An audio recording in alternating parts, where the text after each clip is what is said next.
Yes. Elton John, yeah. Great songs, great career. Now it's a great movie, and the movie is called Rocketman. So how does a fat boy from nowhere get to be a soul man? You gotta kill the person you were born to be in order to become the person you wanna be. I'm thinking of changing my name to Elton. But that's my name. Yeah, I know.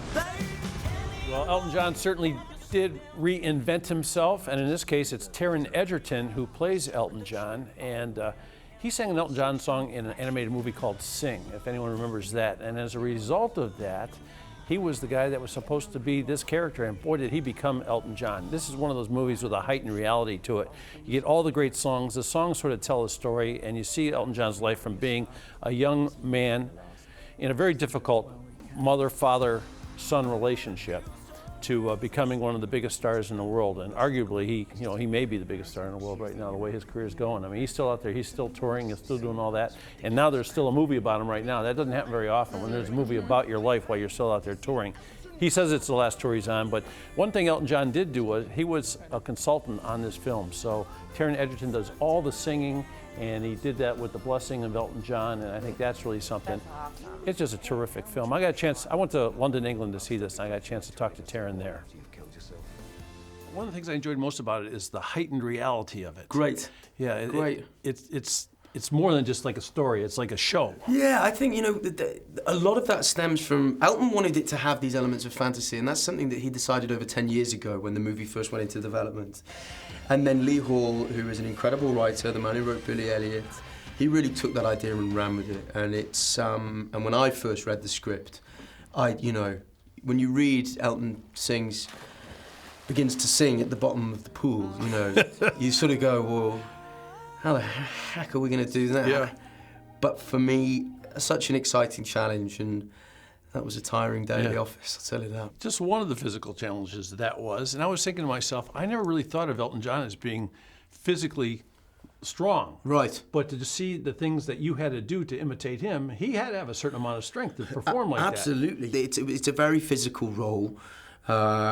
And he was a very physical performer, One of the things he said to me, was how frustrating he found being behind a piano. Mm-hmm. He felt really, really inhibited by it, which I think is why, in his heyday, he was leaving it behind a lot of the time, But I watched a lot of Jerry Lee Lewis and Little Richard. I was trying to watch the guys that he was watching, right. To try and, particularly for scenes at the Troubadour, where I'm kicking stools over and getting my feet on the piano and all that. I always say, I admire your energy. You really got it, man. Thank you so much. You can't play Elton John and act like you're still lying in bed.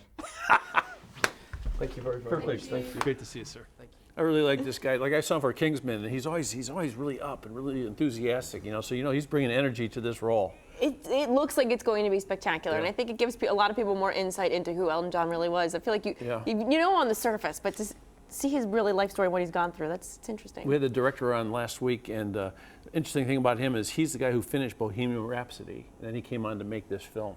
He said, don't talk about Bohemian Rhapsody, just talk about Rocketman. Okay. But he did a great job with this. And Bryce Dallas Howard, Ron Howard's daughter, she's in this. You saw her in Jurassic Park. You see a different Bryce Dallas Howard in this. And she plays the mom, and the mom's a rough character. Such a wild thing, I would imagine, to be a mom, playing a mom. You have a mom, you have a grandmom. You think about all that nurturing that happened in your life. Yes. And how much nurturing did this cat get? Yeah, not much. And for me, I felt very conflicted initially because when I read the script, I was like, the script is wonderful, but you're vilifying his mother. Yeah. And we need to understand what went into this. And I decided actually to go and seek out a lot of people who knew her who were not associated with this production. And I spoke with them on a confidential basis. And what I heard again and again and again was it was far worse than you could ever imagine. But it didn't cross over into technically being abusive. And there are these in life, in certain families, there are these wildly dysfunctional relationships that can be so incredibly damaging. Yeah, she is a brainy one indeed. Yeah. But you just think about that. Elton John, his blessing was on this film, and then you have the father and the mother portrayed as total use a bad word if you want. Okay. I mean, they're jerks. And I mean, he displayed them as they were. But boy, she is so good in this. I mean, it's worth seeing the movie just for her. She's really? like Cruella de Vil or something. You know, she's way over the top and cool, and it's really good. So, is it too early to say anything about potential awards for this show? Well, it's funny because, you know, it's like Bohemian Rhapsody won a bunch of awards already, and this film is a much better film, I think. But, you know, it's you can't stack them up like that. You know, what are they going to do every year? Make a big musical? You know, the Beatles next year or whatever, you know. So I think a film like this is at a disadvantage awards-wise. But I think because people had a great appetite to see another musical film, it's probably, box office-wise, is at an advantage. So people want to go out there and see it. And you love Elton John. Elton John sells out. It's hundreds of dollars a ticket. This is a chance to go to an Elton John show like you've never seen before. Yeah. And I say, I would recommend go see it. For a fraction of the price. For a fraction of the price, and it is really good, too. So check it out. It opens tomorrow.